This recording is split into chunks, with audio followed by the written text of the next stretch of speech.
వల్లభనేని వంశీ గారిని అరెస్ట్ చేసి 140 రోజులు తర్వాత ఈ రోజు ఆయన బెయిల్ మీద రావటం జరిగింది. చివరికి ఈ రోజు కూడా అంటే 140 రోజులు ఎలా అంటే లీగల్ అంటే చట్టంలో ఉన్న ప్రొసీజర్స్, లీగల్ ప్రొసీజర్స్ లో ఉన్నటువంటి ఎన్ని ఎత్తుగడలు ఉంటే అన్ని ఎత్తుగడలు వేస్తూ బెయిల్స్ వచ్చినాటిని ఎలా డిలే చేయటం, అయితే బెయిల్ బెంచ్కి వస్తే దాన్ని వాదనలు వినిపించకుండా దాన్ని ఎలా చేయటం, వాయిదాలు అడగటం, లేకపోతే మాకు ఢిల్లీ నుంచి ఆడవడ వస్తాడు, బాబాయ్ వస్తాడు, ఈ బాబాయ్ వస్తాడని నెల జీతం నెల లెక్కకి మిక్కిలి జీతం తీసుకుంటున్నటువంటి వాళ్ళు ఇక్కడ హైకోర్టులో పనిచేస్తారు. కానీ వీళ్ళు మాత్రం జీతం తీసుకుంటాక పనిచేస్తారు, కానీ వాదిస్తాక మాత్రం ఢిల్లీ బాబాయ్ రావాలండి. వాదిస్తాక ఎవరో ఢిల్లీ నుంచి రావాలి, మా బాబాయ్ వస్తాడని చెప్పని వాయిదాలు అడగటం. ఈ రకంగా ఉద్దేశపూర్వకంగా ప్రభుత్వం ఉద్దేశపూర్వకంగా నిజంగా వీళ్ళకి ఎక్కడన్నా కక్ష సాధింపు ఉంటే అంటే చెప్తే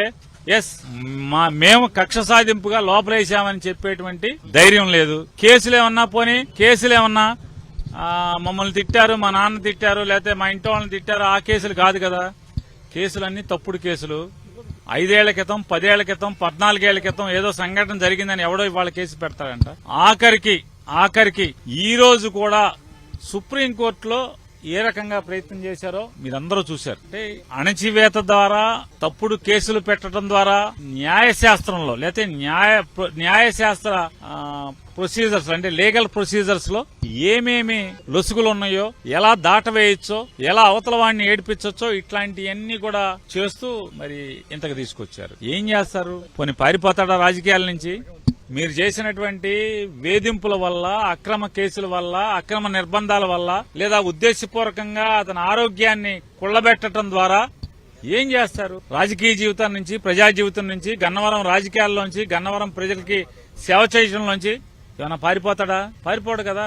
ఏం సాధించారు ప్రజల్లో, మరీ ప్రత్యేకించి గన్నవరం ప్రజల్లో వంశీకి సంవత్సరం తిరగకుండానే సానుభూతిని మూటగట్టి పెట్టించగలిగారు. మీ పార్టీకి మీరే గొయ్యి తవ్వుకున్నారు, మీ రాజకీయానికి మీరే చేతబడి చేసుకున్నారు.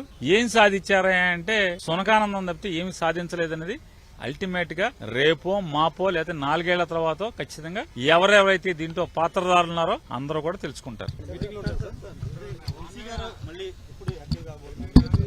మీరు వంశీ గారితో మాట్లాడాలి. అది ఖచ్చితంగా వంశీ గారితో మాట్లాడండి. అతనే పారిపోయే రకం కాదు, ఎక్కడికి వెళ్లే రకం కాదు. గన్నవరం ప్రజల మధ్య బతుకుతాడు, గన్నవరం ప్రజలకి సేవ చేస్తానే చివరిదాకా ఉంటాడు.